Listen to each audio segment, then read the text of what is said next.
We are anonymous. We do not forget. We do not forgive. And we do not stay silent when the architects of chaos attempt to rewrite history before our very eyes. Tonight, we reveal the digital smoking gun that the elites have spent 6 years trying to bury. For years, you have been fed a diet of half-truths, redacted documents, and technical glitches surrounding the death of Jeffrey Epstein. They told you the cameras malfunctioned. They told you the guards fell asleep. They told you there was nothing to see. But tonight, we expose the catastrophic reality that has emerged from the shadows in 2025. We are talking about the footage that supposedly didn't exist. We are talking about the files that Donald Trump, in a moment of absolute desperation, scrambled to suppress under the guise of national security.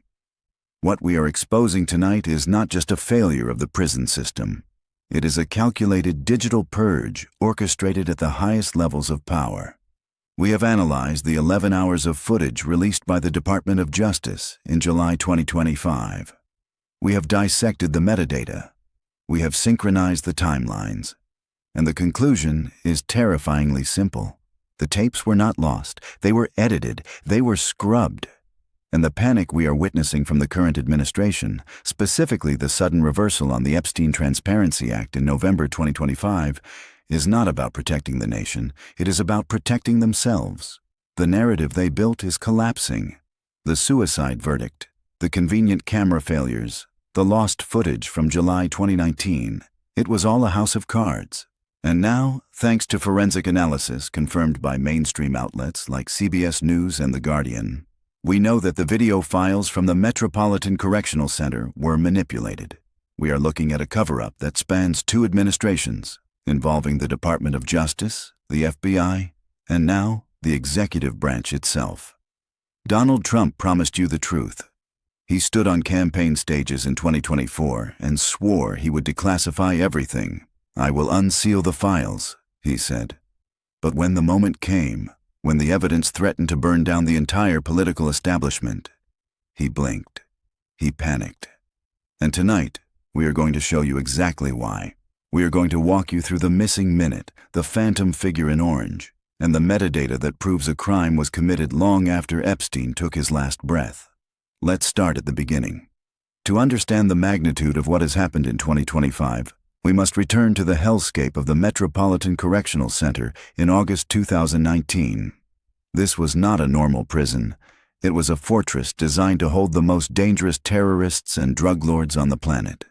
Yet, we are expected to believe that in the special housing unit, the most secure sector of the facility, the laws of physics and technology simply ceased to exist for one night. We know the official story. On August 10, 2019, Jeffrey Epstein was found dead. The ruling was suicide by hanging. But the context surrounding that night screams of foul play. Just weeks prior, on July 23rd, Epstein was found injured in his cell, claiming his cellmate, Nicholas Tartaglione, a muscular ex-cop accused of quadruple homicide, had attacked him. What happened to the footage of that incident? It vanished. The wrong footage was preserved. A clerical error, they called it. We call it a dry run. Fast forward to the night of the death. Epstein had been taken off suicide watch, a decision that defies all logic, on July 29th. He was left alone in a cell designed for 2. The 2 guards on duty, Tova Noel and Michael Thomas, were overworked and allegedly asleep for hours, falsifying logs to make it look like they were doing their rounds. That is the story the Department of Justice sold to the world. It was a story of incompetence, of lazy guards and broken cameras. But we never bought it. And neither should you. Because when you look at the events of August 2019 through the lens of what we have discovered in 2025, the incompetence defense falls apart. It was not negligence. It was architecture. The cameras outside cell 15 did not just break. They were rendered useless. And the footage that was captured from the stairwell and the main hallway? That is where the true crime lies. In July 2025, the Department of Justice, under immense pressure, finally released 11 hours of what they claimed was raw footage from the night Epstein died. They thought this would silence the critics. They thought dumping hours of grainy, boring video of a prison hallway would bore the public into submission. They were wrong. When we, and forensic experts across the globe, began to analyze this footage frame by frame, we found the fingerprints of manipulation. The footage was supposed to be a continuous, unedited stream of the timeline leading up to the discovery of the body. Instead, it is a Frankenstein's monster of digital deception. This brings us to the core of the revelation. The footage is not just incomplete, it is fraudulent. The investigation into this footage took a dark turn when independent analysts and major networks like CBS News began to report on the unusable sections of the video. The FBI claimed they seized the hard drives 5 days after the death. They claimed they had the original files. Yet, the video released to the public in 2025 contains inexplicable jumps, frozen frames, and lighting inconsistencies that do not occur in natural recording environments. We discovered that the metadata of the files, the digital DNA that tells you when a file was created and modified, had been altered. This is not a conspiracy theory. This is digital forensics. When you export a video file from a secure prison DVR system, it has a specific signature. The files released by the DOJ did not match that signature. They had been run through editing software. They had been processed. Why would the FBI need to process raw evidence unless they were removing something they didn't want you to see? And then there is the missing minute. In September 2025, The Guardian and other outlets confirmed what we had suspected. There is a gap, a 61-second void in the timeline during the most critical window of the night. The video jumps. One moment, the hallway is empty. The next, the lighting has shifted, shadows have moved, and the timestamps do not align. The official explanation for this missing minute is a system reset or a recording delay. We find this explanation to be an insult to intelligence. In a facility like the MCC, surveillance systems are redundant. If one DVR resets, another picks up the slack. For the footage to go dark at that exact moment requires human intervention. It requires a command. But what happens in the frame surrounding that missing minute is even more disturbing. We have isolated segments of the video where a third person appears to enter the frame. This is not a guard. This is not an inmate.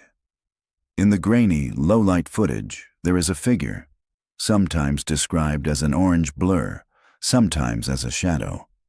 That does not belong. This figure appears near the entrance to the tier where Epstein was housed. The timeline suggests this occurred hours before the body was officially discovered at 6:30 a.m. Who was this person? Why do they not appear in the official logbooks falsified by Noel and Thomas? The DOJ report from 2023 claimed there was no evidence of anyone entering the tier. But the video they tried to hide, the video they tried to edit, tells a different story. This orange figure is the ghost in the machine. CBS News reported on the inconsistencies regarding this figure, noting that the resolution drops significantly whenever this individual is in frame. It is a classic digital blurring technique used to obscure identity. We are seeing a deliberate attempt to mask the presence of an operative within the SHU. This brings us to the connection that has the political world trembling in 2025.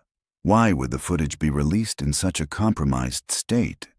And why, specifically, did Donald Trump suddenly reverse his stance on transparency in November 2025? The answer lies in what the footage implies. If Epstein was murdered, or if he was extracted and replaced, as some more radical theories suggest, then the complicity goes all the way to the top. The release of the missing minute video in September 2025 sent shockwaves through Washington. It wasn't just about Epstein anymore. It was about who had the power to access that cell and who had the power to alter the evidence afterward. We watched as the narrative shifted. In 2024, Trump was the champion of the Epstein files. He used it as a bludgeon against the Democrats, against Bill Clinton, against the establishment. "I will release the list," he promised. But once he was back in the sphere of influence, once the intelligence briefing started, the tone changed. In November 2025, Newsweek reported the sudden reversal. Trump began citing national security concerns regarding the Epstein files. He started talking about active investigations that supposedly targeted his political enemies. This is the oldest trick in the book. By claiming an active investigation, you conceal evidence indefinitely. We believe Trump was shown the unedited tape. We believe he saw exactly what or who was in that missing minute. And whatever he saw, it terrified him enough to betray his base and align himself with the very deep state he claims to fight. The panic was visible. During a Thanksgiving press event in 2025, when asked about the files, his demeanor shifted. The confidence was gone. He mumbled about security and protecting people. Who is he protecting? The list of associates in the Epstein network includes men who have funded campaigns on both sides of the aisle. It includes intelligence assets. It includes royalty. If the footage confirms that Epstein was silenced to protect these networks, then releasing it would not just destroy the Democrats. It would destabilize the entire global power structure. Trump knows this. He is not deleting files to save the country. He is deleting them to save the system that allows men like Epstein to exist. Let's look deeper at the forensic evidence provided by the CBS investigation in July 2025. They brought in digital image experts who stated, unequivocally, "There are so many problems with this video." They pointed out that the frame rate fluctuates wildly, suggesting that frames were removed to hide rapid movement. When a video is edited to remove a person walking through a hallway, the remaining footage often looks jumpy or unnatural. To fix this, editors will slow down the remaining frames to fill the time gap. This is exactly what we see in the Epstein tapes. The glitch is actually a clumsy attempt to stitch together a timeline after removing the smoking gun. The experts also noted that the lighting changes in the hallway do not match the time of day. Shadows lengthen and shorten in impossible ways within a span of seconds. This indicates that footage from different times of the night was spliced together to create a false continuity. We are looking at a composite video, a fabrication created by the FBI to satisfy a FOIA request without revealing the truth. And let's talk about the unusable footage. The FBI claims that significant portions of the video from the backup camera were corrupted. In the year 2019, digital storage is robust. Hard drives do not just corrupt specific incriminating sectors while leaving the rest of the drive intact. Data corruption is random. This corruption was surgical. This brings us to the startling parallel with the JFK files. Trump has played this card before. In 2017 and 2018, he released some JFK files but held back the most sensitive documents at the request of the CIA and FBI. 2025, he is doing the exact same thing with Epstein. He is citing intelligence sources and methods that need protection. What intelligence methods are involved in a prison suicide? Think about that. Why would the death of a sex offender in a Manhattan jail involve national security?